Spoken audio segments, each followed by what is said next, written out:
कानी बहू। ओम प्रकाश को अपने घर बुलाते हैं। पापा जी, ये आपने क्या किया? शादी से पहले बताया क्यों नहीं कि नैना की आंखों में परेशानी है? अरे आप ही ने तो लड़की देखने से मना कर दिया था। और लेकिन आप बता तो सकते थे। आपको तो हमारी बेटी की प्रॉपर्टी चाहिए थी, वो भी पूरी की पूरी। अब क्या हुआ अगर उसे आधा दिखाई देता है? प्रॉपर्टी तो आपको पूरी मिल गई ना। ये क्या बात हुई? मेरी शादी प्रॉपर्टी से नहीं आपकी बेटी से हुई है। अब ये तो पहले सोचना चाहिए था। तब तो मेरी प्रॉपर्टी देखकर तुम्हारी जुबान लप लपा रही थी। लेकिन मैं कानी लड़की को अपनी बीवी बनाकर नहीं रख सकता। पापा, कुछ करिए ना। हाँ, करता हूँ। देखिए ओम प्रकाश जी, आप हमारे साथ ऐसा नहीं कर सकते। और तुम देखो, अगर तुमने मेरी बेटी से शादी तोड़ी ना, तो जो भी प्रॉपर्टी मैंने तुम्हें दी है वो तो पूरी की पूरी वापस ले ही लूंगा, और आधी प्रॉपर्टी तुम्हारी भी लूंगा। अरे, मेरी आधी प्रॉपर्टी भला क्यों लेंगे आप? इसलिए क्योंकि मेरी बेटी को आधा नजर आता है और उसकी नजर अभी तक तुम्हारी आधी जायदाद पर ही पड़ी है। अब तुम उसे घर से निकालोगे तो कुछ तो लेकर जाएगी ना। और अगर हम आपकी बेटी को अपने घर की बहू बनाकर रखे तो? तो तुम्हारी पूरी प्रॉपर्टी तुम्हारी ही रहेगी, और जो मैंने तुम्हें दिया है ना, उसमें से बस मैं आधा लेकर जाऊंगा। अरे, लेकिन अब आप अपनी दी हुई प्रॉपर्टी में से आधी वापस क्यों लेकर जाएंगे? अगर मैं आपकी बेटी को अपनी पत्नी बनाकर रखने को तैयार हूँ तो?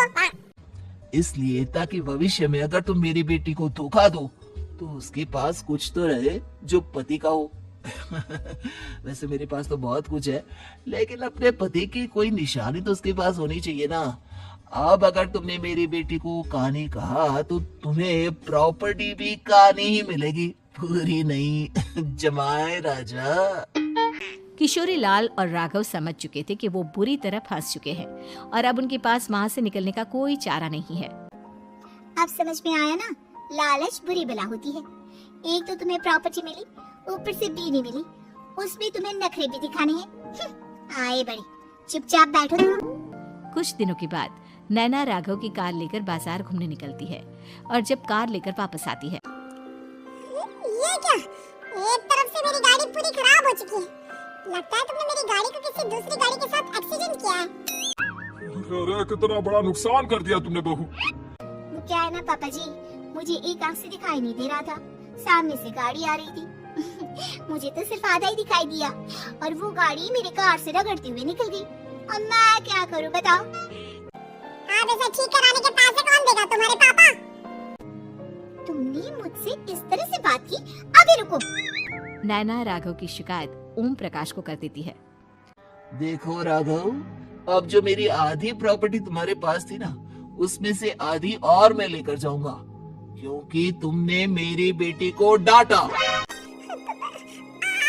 पापा जी, गलती हो गई, माफ कर दो।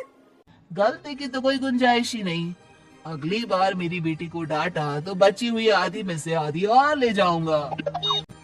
लालच के चक्कर में हम दोनों ने बहुत बड़ी गलती कर दी बेटा। एक तो तुम्हें कानी बहू मिली और ऊपर से जो माल मिला वो भी काना। इस तरह राघव की हर एक गलती पर ओम प्रकाश उसकी प्रॉपर्टी का आधा आधा हिस्सा लेकर अपना सारा माल वापस ले गया और राघव को कानी बीवी से काम चलाना पड़ा। भाई लालच वाकई में बुरी बला है।